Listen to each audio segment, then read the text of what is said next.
Good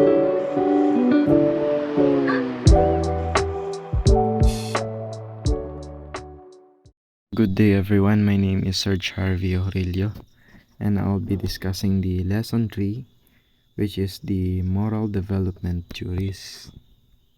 So, moral development includes the development of the attitudes, dispositions, sentiments, and cognitive well-being that are seen on a person's moral judgments and action. Moral judgment and moral behavior are important aspects of a person's morality. However, when will morality start to develop?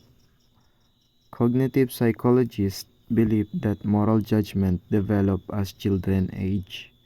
This is the time where they develop advanced reasoning, which leads to increased morality.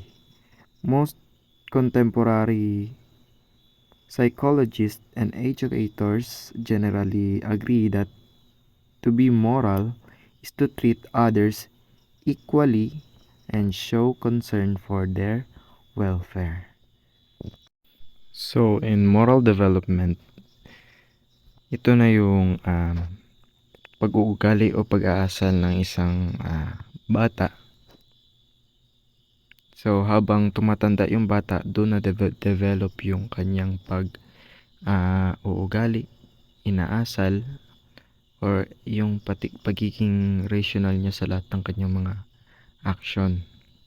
So, it's important or essential for us as a future educator to learn or know the moral development para maging guide natin to support our students or also to handle our students lalo na kapag sa isang classroom, syempre marami tayong estudyante, iba-iba yung galit nila, iba-iba rin yung mga attitude nila.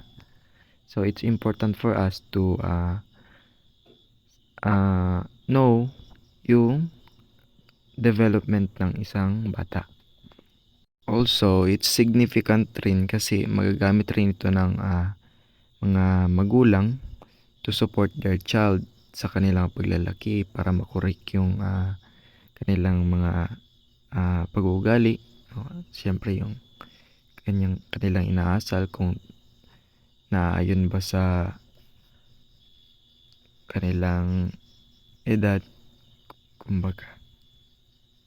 Now, let's proceed to Piaget's theory of moral reasoning. Jean Piaget is a Swiss psychologist who explored how children develop moral reasoning.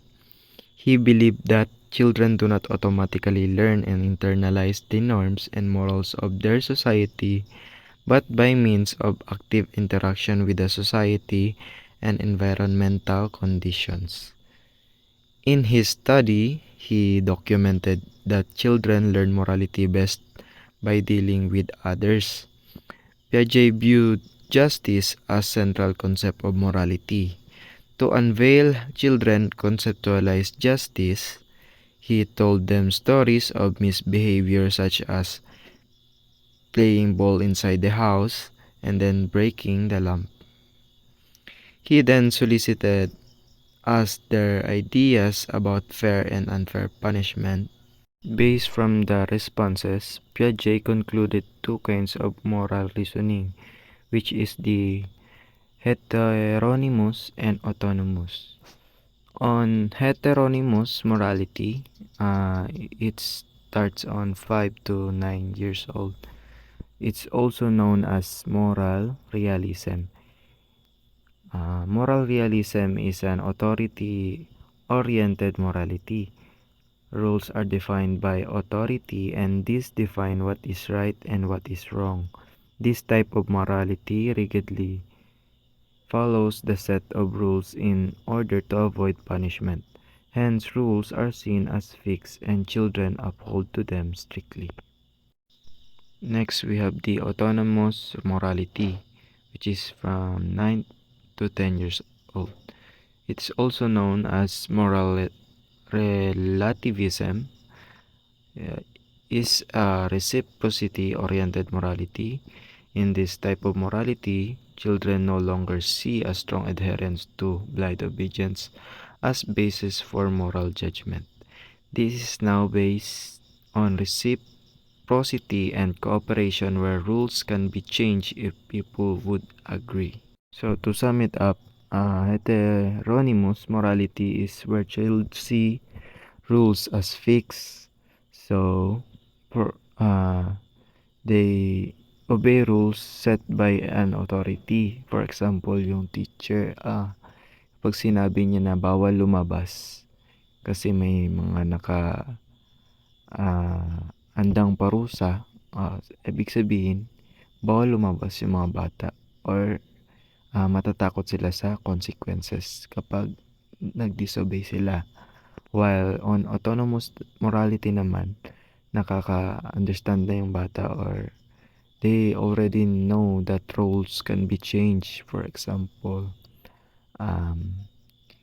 kapag nakagawa sila ng kasalanan, kapag nakabasag sila ng vase or baso na glass,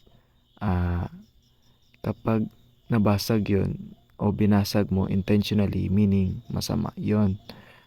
Or kapag naman binasag mo accidentally, meaning hindi yon masama or hindi siya intensyon na gumawa ng masama.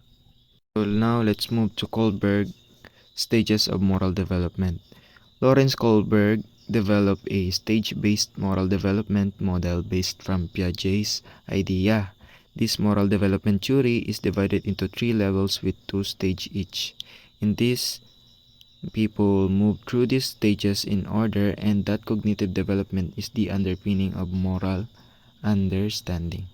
So, like Piaget, Lawrence Kohlberg also used more elaborate stories in his study. And the popular one that he used is the Heinz Dilemma. So, Heinz Dilemma is a story where in Europe, a woman was near death from a special kind of cancer. There was one drug that the doctor might save her, but the druggist was charging 10 times what the drug cost him to make. He charged $2,000 for a small dose of drug.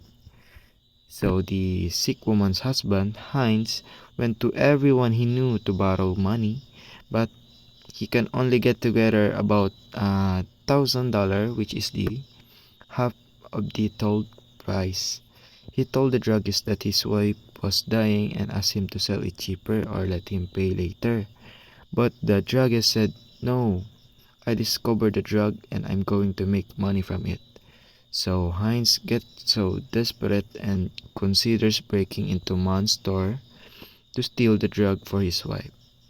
So this story is made by Colby, Kohlberg, Gibbs, and Lieberman, 1983. After telling the story about Heinz's dilemma, Lawrence then asked children questions such as, should Heinz have stolen the drug? Would it change anything if Heinz did not love his wife? What if the person dying was a stranger? Would it make any difference? Or should the police arrest the chemist for murder if the woman died?